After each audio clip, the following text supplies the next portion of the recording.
फुटलेल्या 6 खासदारांनी एकीकडे एकनाथ शिंदे यांच्या शिवसेनेमध्ये प्रवेश केला, तर दुसरीकडे उद्धव ठाकरे यांनी आपल्या 20 आमदारांची बैठक बोलवली होती. मात्र या 20 आमदारांपैकी 4 आमदारांनी या बैठकीला दांडी मारली. या सगळ्या घडामोडीमुळे पुन्हा एकदा ऑपरेशन टायगर 2 होणार का अशी चर्चा रंगली आहे. पहिल्यांदा तुम्हाला सांगतोय की हे 4 आमदार कोण होते. यामध्ये संजय देरकर होते, त्यानंतर राहुल पाटील, संजय पोतनीस आणि सुनील शिंदे हे 4 आमदार अनुपस्थित असल्याचं सांगण्यात आलं. या आमदारांनी जी कारणं सांगितली ती तुम्हाला अगोदर सांगतो. राहुल पाटील यांनी पहिली प्रतिक्रिया दिली. ते असं म्हणत आहेत की मी जी विधान परिषदेची निवडणूक होती त्या निवडणुकीमध्ये व्यस्त होतो, त्यामुळे मी मुंबईला येऊ शकलो नाही. दुसरीकडे सुनील शिंदे असं म्हणत आहेत की माझ्या गावी पूजा असल्याकारणानं मी बैठकीला येऊ शकलो नाही. तर संजय देरकर हे जे वणीचे आमदार आहेत ते गावी होते, त्यांच्या गावी पालखी होती, त्या कारणामुळं ते या बैठकीला हजर राहू शकलेले नाही आहेत. मात्र जे संजय पोतनीस होते त्यांचं या बैठकीला अनुपस्थित असण्याचं कारण अजून समोर आलेलं नाही आहे.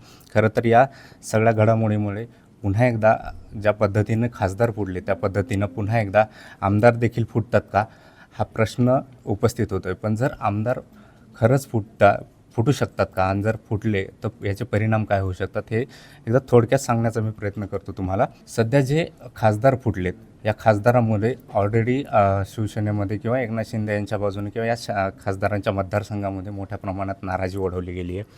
ज्या पद्धतीनं एकनाथ शिंदे हे 2022मध्ये फुटले होते त्यावेळेस एकनाथ शिंदे यांच्या बाजूने सहानुभूतीची लाट उमटली होती. त्यांनी सांगितलं होतं की जे आमदार फुटलेले आहेत त्या सगळ्यांना निवडून आणण्याची जबाबदारी ही माझी असेल.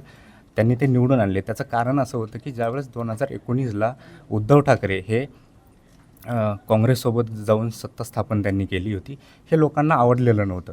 त्यामुळं एकनाथ शिंदे बाहेर पडल्यानंतर लोकांनी त्यांच्या साईडनं मतदान केलं आणि हे सगळे आमदार निवडून येणं शक्य झालं.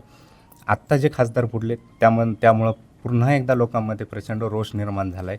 आणि असं सगळं असताना पुन्हा एकदा ऑपरेशन टायगर 2 होईल का आणि ह्या सगळ्या जर घडामोडी घडल्या तर आणखी याच्यामध्ये मोठ्या प्रमाणामध्ये एकनाथ शिंदे यांच्या बाजूनं नाराजी ओढवली जाऊ शकते आणि याचा फटका 2029ला बसू शकतो.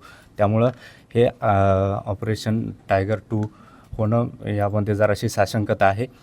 पण हे आत्ता जरी होत नसलं तरी 2029ला हे सगळे आमदार जे आहेत ते एकनाथ शिंदे यांच्याकडे जाण्याची दाट शक्यता आहे. सगळे जरी गेले नाही तरी साधारण 10-12 आमदार याच्यामध्ये जाण्याची शक्यता नाकारता येत नाही. त्याचं कारण असं आहे की ऐन वेळेला निवडणुका लागल्यानंतर तिकीट नाही मिळालं किंवा काहीतरी वेगळं कारण सांगायचं आणि त्या कारणानं शिवसेनेत प्रवेश करायचा आणि प्रवेश करून निवडणूक लढवायची आणि त्या टायमिंगला वेगळे मुद्दे वेगळे आश्वासनं देऊन हे सगळं निवडणूक लढवून पुन्हा एकदा जिंकण्याचा प्रयत्न केला जाऊ शकतो. त्यामुळे आता हे येणारा काळच ठरवेल की एकनाथ शिंदे हे आत्ताच ऑपरेशन टायगर 2 करतात की 2029ला करतात. या अशाच घडामोडीचे अपडेट आम्ही तुम्हाला देऊ. तोपर्यंत पाहत राहा सरकारनामा.